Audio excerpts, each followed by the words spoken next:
Le Saint-Esprit, c'est une pure merveille de bonheur. Et le Saint-Esprit habite notre cœur. Donc, laissons-le travailler.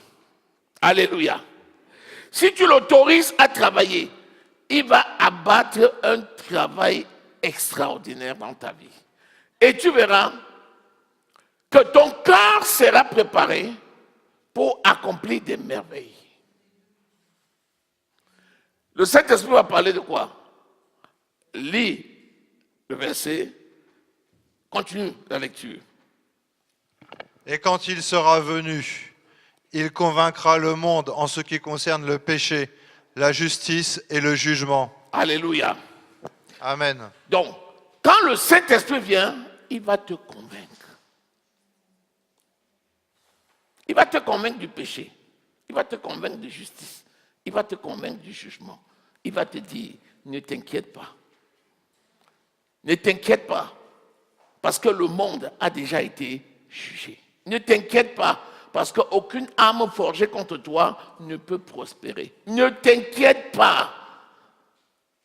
C'est comme ça que le Saint-Esprit va venir te parler. Alléluia.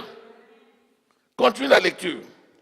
En ce qui concerne le péché, parce qu'il ne croit pas en moi, la justice, parce que je vais au Père et que vous ne me verrez plus, le jugement, parce que le prince de ce monde est jugé. J'ai encore beaucoup de choses à vous dire, mais vous ne pouvez pas les porter maintenant. Quand le consolateur sera venu, Oui. l'Esprit de vérité, il vous conduira dans toute la vérité. Il vous conduira dans toute la vérité. Car il ne parlera pas de lui-même, mais il dira tout ce qu'il aura entendu et il vous annoncera les choses à venir. Alléluia. Ça veut dire quoi? Quand le Saint-Esprit est là, il va tout apprendre. Il va tout te dire. Devant n'importe quelle situation de la vie, avant d'ouvrir les fenêtres pour regarder à qui que ce soit, ceux qui passent, qui va venir me secourir, qui va venir me consoler, qui va venir me parler, qui va me donner un conseil, laisse d'abord les fenêtres fermées. Tourne-toi dans ton cœur et dis, Seigneur mon Dieu, aie pitié de moi. Localise-moi dans ta miséricorde et dans ta faveur. Parce que quand tu es offensé, tu as tendance à croire que c'est parce que tu as raison. Alors il faut qu'on attrape celui qui t'a offensé et qu'on le décapite. La plupart du temps, ton propre cœur explique ce que les gens t'ont fait. Mais personne n'a le droit de porter la main à un oint de l'Éternel. C'est pourquoi tu commences par dire, Saint-Esprit, ta faveur, ta miséricorde, pardonne-moi mes offenses. Pardonne-moi mes offenses. Localise-moi dans ta miséricorde, Seigneur. Et après ça seulement, tu commences à lui demander de te révéler ses voies. Le Saint-Esprit va te parler de quoi? De la parole de Dieu. Il va te parler de la parole de Dieu. Le Saint-Esprit ne nous dit rien d'autre que la parole de Dieu. L'Esprit de Dieu est là pour nous préparer pour le retour de Jésus en nous révélant la parole. Voilà la mission, le consolateur. Il console les élus en nous révélant la parole. Cette révélation va venir d'où? Si tu laisses la parole de Dieu avoir autorité sur ton cœur. Ça passe par la miséricorde. Père miséricordieux, localise-moi dans ta miséricorde. Aie pitié de moi. Parle à mon cœur. Montre-moi tes voies. Révèle-moi tes sentiers, Seigneur. Que ta parole brille dans mon cœur. Le Saint-Esprit va commencer à te révéler la parole. Mais cette révélation dépendra de ta décision de laisser ton cœur dominer par la parole ou pas. Un cœur qui se laisse dominer par la parole, c'est quelqu'un qui a décidé de mettre en pratique ce que l'Esprit de Dieu dit et non ce qu'il ressent dans sa chair. Tant que tu trouves des moyens de justifier tes actions, ton cœur n'est pas encore disposé pour être dominé par la parole. Mais si tu regardes au Seigneur, l'ennemi qui cherchait à te détruire est paralysé. Parce que ce n'est plus toi qui combats, mais c'est les anges de l'Éternel qui combattent pour toi. Pendant ce temps, tu veilles sur toi et le Saint-Esprit te montre ce que tu dois faire. Et c'est ça qu'on appelle la foi. Il dit, sans la foi, il est impossible d'être agréable à Dieu. S'il est impossible d'être agréable à Dieu sans la foi, c'est parce que la foi vient de ce que l'on entend et ce qu'on entend vient de la parole de Christ. Donc la foi vient de quoi? La foi vient de ce qu'on a décidé de soumettre son esprit à l'autorité de la parole. Là, la parole commence à te nourrir et c'est ça qui te donne la foi. Mais tant que tu dis non, tu vas voir, je vais te montrer, c'est fini. Il n'y a rien qui te diffère de l'autre. Quand tu te tais et tu te concentres, ce n'est pas une faiblesse, c'est une force puissante. Si quelqu'un est dans le spirituel et il te voit te taire, il devrait se méfier. Quand tu es dans le silence, ça veut dire que tu es dans la concertation avec ton Dieu. Et dans cette concertation-là, c'est terrible pour la personne qui ne se répand pas. Mais il dit, priez pour vos ennemis. Aimez vos ennemis. Priez pour ceux qui vous haïssent. Et dans cette concertation, quand tu pries pour eux, ils trouveront la vie. Et ils fléchiront les genoux. C'est ça les signes de la maturité spirituelle. Quand tu vois quelqu'un de mature, il peut te donner une, deux paroles pour t'aider. Mais quand tu continues, il se tait.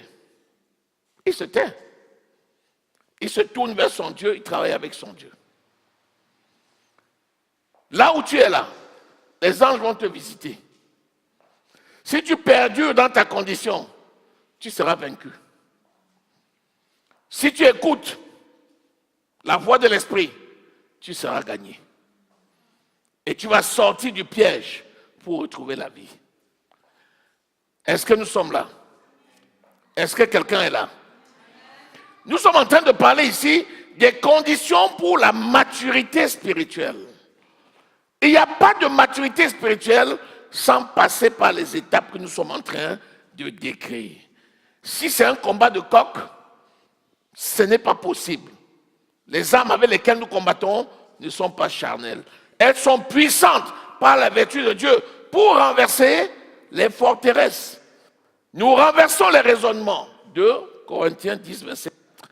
Et nous amenons tous les esprits captifs à l'obéissance de Christ. À partir de là, quand tu es dans la concentration, le Saint-Esprit te révèle les choses. Là, tu as des armes redoutables et tu sais lutter. Est-ce que tu as vu David prendre une arme pour combattre Absalom? Tu as vu David prendre une arme pour combattre Saül? Non. La bouche. Le cœur. Que dit-elle donc? Que dit-elle donc? La bouche et le cœur. Celui qui croit dans son cœur, celui qui confesse de la bouche, obtient le salut. Donc, toutes les victoires là, c'est ça le salut. Le salut, c'est pas seulement la vie éternelle dans le sens, il nous a transportés pour nous mettre au paradis. Le salut, c'est dans tout ce que tu fais là. C'est dans toutes les étapes de ta vie. C'est toutes les victoires que tu remportes là. Le salut est contenu dedans. À quoi sert-il à un homme de gagner le monde s'il perd son âme? Ou bien à quoi sert-il à un homme de gagner son âme et de ne pas être opérationnel dans ce monde. Tu gagnes ton âme et puis les féticheurs te lancent des flèches, ils te touchent. À quoi ça sert? Tu es quel ambassadeur? Ce que je te donne là, c'est la clé. Hein. Je mets la main sur la clé. Je ne te donne pas un cours sur la croissance. La croissance des cours, on les connaît. Vous en avez reçu. Vous savez qu'il faut prier. Vous savez qu'il faut étudier la parole de Dieu. Vous savez qu'il faut mettre en pratique la parole. Vous savez que c'est quitter de l'état charnel à l'état spirituel. Vous savez, ça, ce sont des cours qui sont connus. Si je pose la question ici, tout le monde, vous allez me réciter ça. Vous connaissez ça bien. Mais je donne la révélation sur la clé du succès. Comment grandir et devenir mature pour Dieu.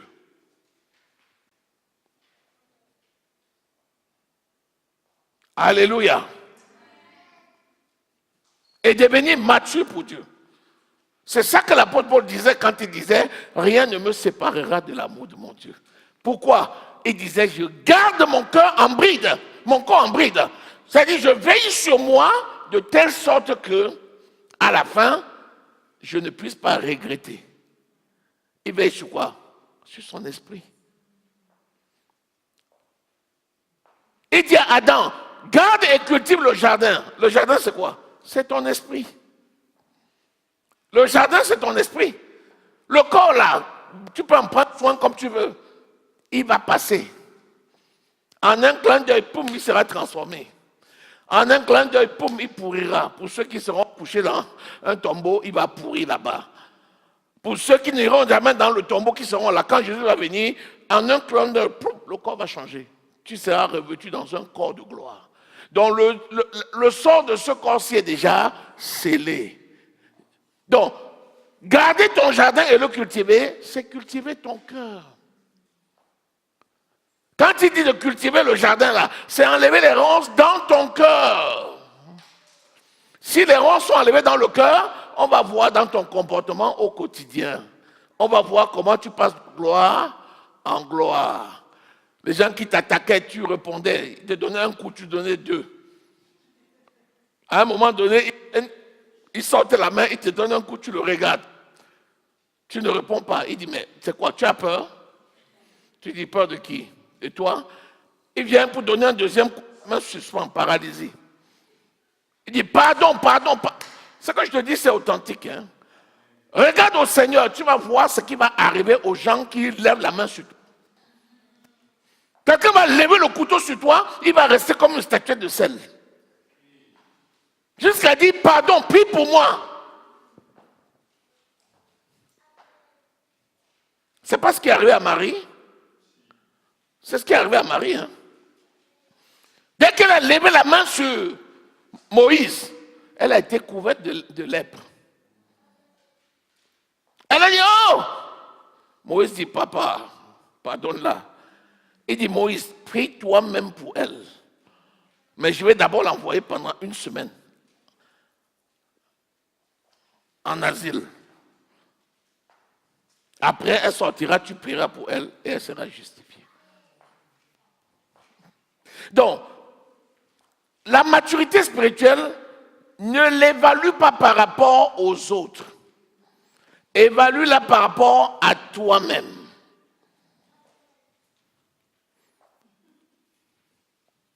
La maturité spirituelle, évalue-la par rapport à l'état de ton cœur et non par rapport à la réponse à tes prières.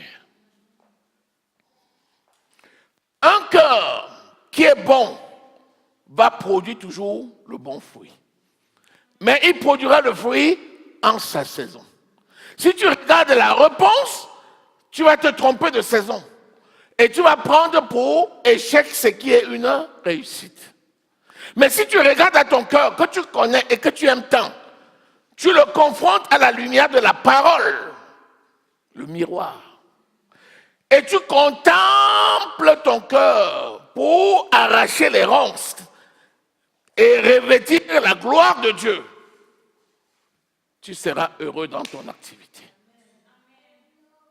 C'est pourquoi faisons très attention. Les réponses à nos prières, lorsque nous décidons de faire des réponses à nos prières, les critères de maturité spirituelle, la non-réponse physique, qui n'a rien à voir avec les réponses spirituelles, peuvent être un découragement qui va t'enlever sur la voie du succès. Mais quand tu as l'assurance qu'il t'écoute, tu sais que tu as déjà obtenu ce que tu as demandé et tu le verras s'accomplir, quel que soit ce que tu as demandé. Voilà les critères de maturité.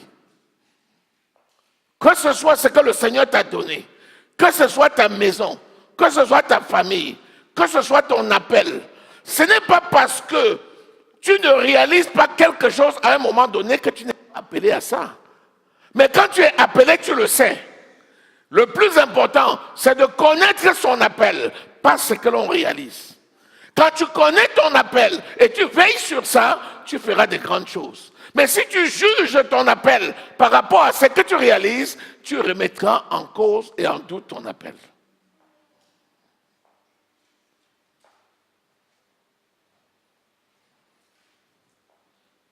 On peut considérer la maturité spirituelle d'un homme de Dieu par rapport au nombre de personnes qui le suivent. C'est un critère. Mais c'est absolument faux. Ce n'est pas parce que quelqu'un draine avec lui des foules qu'il est mature spirituellement. Son niveau de maturité spirituelle n'est pas forcément supérieur à quelqu'un qui est appelé à faire des grandes choses et que Dieu est en train de préparer. Quelqu'un qui veut construire un immeuble, il prendra le temps pour mettre la fondation. Le royaume des cieux est comme quelqu'un qui, voulant bâtir une maison, a creusé profondément.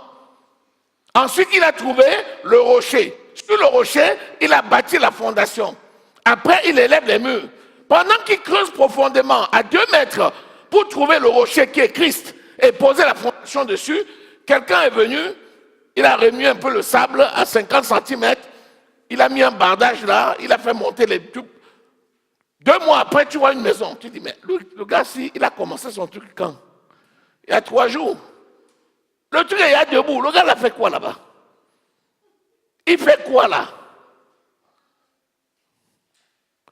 Mais en fait, la question est là. Il fait quoi? Va te renseigner.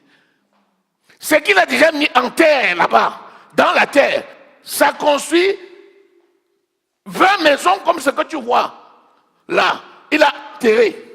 La fondation qu'il a mis là, construit 20 comme ce que tu vois là. Mais tu ne vois pas. Quand on finit une fondation, on met la terre dessus.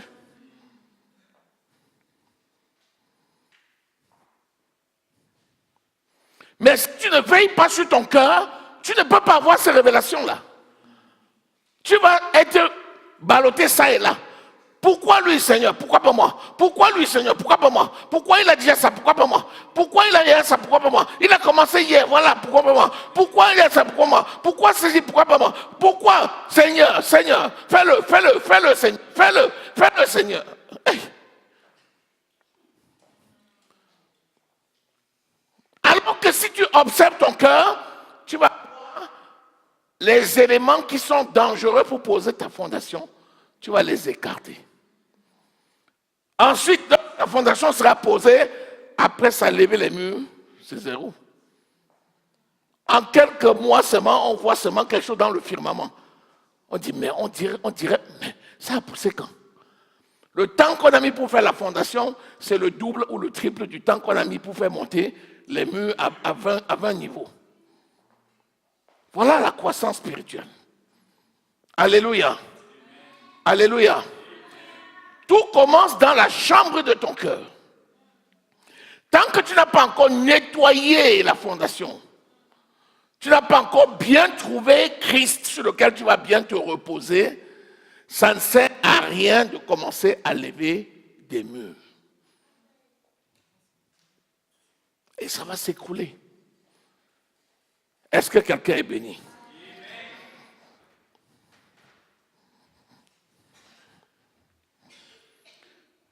Le reste, vous les connaissez.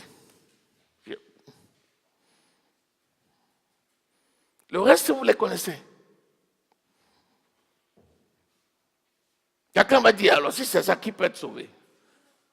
Ce qui est impossible aux hommes est possible à Dieu. Tout est possible à celui qui croit. Crois à cette parole-là. Tourne-toi vers le Seigneur. Laisse-le travailler. Tu seras étonné. Tu seras étonné de la façon dont il va te bâtir. Tu seras étonné de ses merveilles dans ta vie. Tu seras étonné. Alléluia. Est-ce que nous sommes là? Retenons le principe.